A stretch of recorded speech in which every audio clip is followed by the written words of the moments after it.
सच्ची और अच्छी खबर लखनऊ दर्पण न्यूज।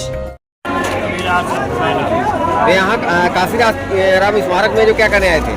यहाँ आए हैं काशीराम साहब के जी। यहाँ तो बहुजन समाज पार्टी का कार्यक्रम चल रहा है। समाज पार्टी का कार्यक्रम चल रहा है जी। तो आप तो महंत हैं, साधु हैं, और आप पार्टी में कबीर साहब ने समता की बात कही है और एक पार्टी में समता की बात कहती है। बात तो एक ही है, इसी में वो जात और ये सब नहीं है। यही बात कबीर साहब ने समता एकता की बात कही। दास बहुत कुछ भी कहा है, समता एकता की ही बात कही है। दास ने भी कहा है, ऐसा चाहूँ राज में जहाँ मिले सबन को अन्य, छोट बड़े सक्षम रहे, रविदास रहे प्रसन्न। तो सतगुरु रविदास भी ऐसा चाहते थे और सतगुरु कबीर भी ऐसा चाहते थे। दक्षिणांत में निरहंकारी होए, वर्ण धर्म कुल जात में हंस निनारा हो जाए। यानी कोई जात भेद मतभेद ऐसा नहीं होना चाहिए। हम समतावादी हैं, समतावलक हैं। बाबा साहब के विचारों को, कवि के विचारों को हम फॉलो करते हैं, इसलिए पीएसपी का समर्थन करते हैं। आप महात्मा जी कहाँ से आए हुए हैं? आप महाराष्ट्र नागपुर जिला से आए हैं। तो सफेद हैं, आप लाल हैं, ये क्या कलर क्या समझ में आया? मेरे भाई है, ये हमारे कबीरपंथी भाई है पुराने। तो आप तो लाल हैं, क्या मतलब? मैं बौद्ध भिक्षु हूँ। जी जी। ये जो है कबीरपंथी और बौद्ध भिक्षु समतामूलक समाज की स्थापना का आंदोलन लड़ने वाले दोनों हम साथी हैं। और यहाँ मान्यवर कांशीराम जी के पुण्यतिथि पर लखनऊ में आए हैं। बहन मायावती कुमारी, बहन मायावती को देश का प्रधानमंत्री बनाना चाहते हैं। अगर कभी इस देश को हिंदू राष्ट्र और कुछ लोग इस देश को मुस्लिम राष्ट्र बनाने की कोशिश कर रहे हैं।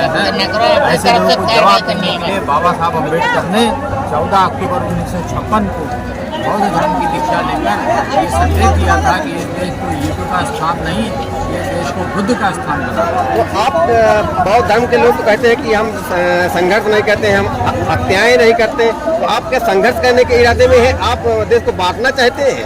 नहीं, गलत बात है। संघर्ष जो है समतामूलक समाज की स्थापना के लिए है और समतामूलक समाज की स्थापना के लिए संघर्ष करना हमारा धर्म है, कर्तव्य है हमारा। और हम संघर्ष से कभी पीछे नहीं छूटे हैं, क्योंकि हमने 1 जनवरी 1818 का भीमा कोरेगांव का युद्ध जीता है।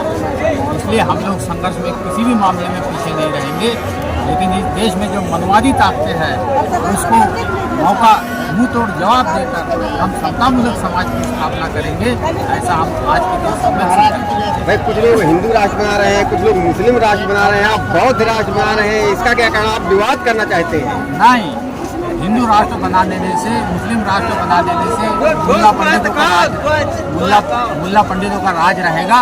मुल्ला पंडित बलि और कुर्बानी कराते हैं, ठीक है? तो बलि और कुर्बानी करने वाला धर्म हमारा कैसे हो सकता है? वो मजहब हमारा कैसे हो सकता है जहाँ पर हिंसा ना हो, प्रेम हो, भाईचारा हो, समता हो, स्वतंत्रता हो, बंधुत्व और न्याय हो? ऐसा धर्म ही हमारा धर्म हो सकता है और वो केवल अकेला बौद्ध धर्म है। बुद्ध के धर्म से ही सब लोग बने। मुख्यमंत्री के साथ साथ प्रधानमंत्री भी हमारा दलित बनना चाहिए, क्योंकि उनका मान्यवर काशीराम साहब का सपना था, वो सपना पूरा होना चाहिए। क्योंकि शासन प्रशासन और कोई किसी के बस की बात नहीं है। जहाँ सभी को बैकवर्ड, SC ST और OBC और ये अपना अल्पसंख्यक सबको परेशानियाँ हुई। मतलब आपका भी समुदाय बीएसपी में आ चुका है, समर्थन कर रहा है?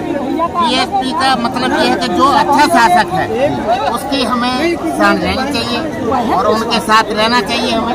और हमें जब तक नहीं रहेंगे तब तक कैसे काम चलेगा? विपक्षी कहते हैं बहन जी बोलती नहीं है। बहन जी बोलेंगी और सब कुछ करेंगी। बहन जी तो इतना बोलेंगी, आज बोल भी रही है, आप देख लीजिए कितना बोल रही है। और आज जनता को देख लीजिए कि आज जनता कैसे मतलब उनके ऊपर नौछावर हो रही है, क्योंकि वो चाहती है कि देश का प्रधानमंत्री और प्रदेश की मुख्यमंत्री बनाना चाहती है देश का। जय भारत, जय संविधान। ये पर्चा किसी के बांटे जा रहे हैं? ये सर्वप्रथम अपने समाज में जन्मे सभी महापुरुषों के चरणों में नमन करती हूँ और कहना यह चाहती हूँ, रेगिस्तान में तूफान कभी रुका नहीं करते और हम बाबा साहब के औलाद हैं, किसी और के आगे झुका नहीं करते। मैं बागमती बिरला देवी, राष्ट्रीय महामंत्री, भारतीय संविधान सम्मान समिति से भारतीय संविधान लागू होने के पश्चात कई जाति, कई धर्म, वर्ग विशेष, पंथ निरपेक्ष के प्रधानमंत्री बन चुके हैं। आखिर दलित प्रधानमंत्री क्यों नहीं? तो हम भारत के लोगों से अपील है कि आखिर दलित प्रधानमंत्री बनना चाहिए। सीटें कम है, वो मंत्री बना नहीं पा रही है, प्रधानमंत्री आप बनाएंगे। 85% हम लोग हैं, है ना? कहते हैं इतनी भारी संख्या है, जितनी जिसकी संख्या भारी उतनी उसकी हिस्सेदारी। चलिए आगे देखते हैं। आप कहाँ से आए हुए हैं? हम यही लखनऊ से हैं जी। मेरा नाम शिव कुमार रावत है। हम लोग यहाँ बहुत काफ़ी दूर से पब्लिक भी आई हुई है। तो अब की बार जो है बहन जी को सरकार बनाना है, इसी उद्देश्य से हम लोग मेहनत कर रहे हैं और दौड़ धूप करके सब लोग एकत्र होकर के बहन जी की सरकार अपनी। सीटें कम है, सरकार कैसे बनाएंगे आप? सीटें कहाँ कम है? सीटें बहुत, सीटें कहाँ? 85% सीटें हमारी है, 15% है वो। जीत नहीं पा रहे हैं, हार जा रहे हैं। अरे कांग्रेस और यार प्रधानमंत्री बनाएंगे, पर्चे बांट रहे हैं, क्या कारण है इसका? 55 साल शासन करने के बाद कांग्रेस हार गई है ना। मेहनत करेंगे, हाँ। एकजुट होकर के मेहनत करेंगे तभी तो सरकार बनाएंगे। जब मेहनत नहीं करेंगे तो सरकार कैसे बन पाएगी? मोदी जी आप क्या कहना चाहते हैं? आप 55 साल में जब कांग्रेस दो सीटें लाई थी तो हमारी इंदिरा बहन जी थोड़े दिन के लिए अगर एक सीट लाई तो कोई बड़ी बात नहीं है। पुनः वो चांस देंगे उनको। कहाँ से आप हैं? लखनऊ से। लखनऊ से ही? हाँ। तो आप पास इनके हैं। हाँ। मोदी जी आप कहाँ से आए हुए हैं? कन्नौज से आप आएंगे जी। तो आप यहाँ तो चंद्रशेखर आजाद जी को, बहन जी को एक साथ में लेकर चल रहे हैं जी, क्या कारण है इसका? कारण ये है, अंदाज जमाना कहता है मौर्यवाद बदलेगी, अंगारों से गुलशन टूटेगा, शबनम से शरारे निकलेंगे। ये बहन जी और चंद्रशेखर आजाद जी का बहुजन मूवमेंट के प्रति इनका जो है एक मूवमेंट। पार्टी तो अलग अलग है ना। पार्टी अलग अलग है लेकिन भाईचारा मूवमेंट अस्तित्व बचाओ एक नारा।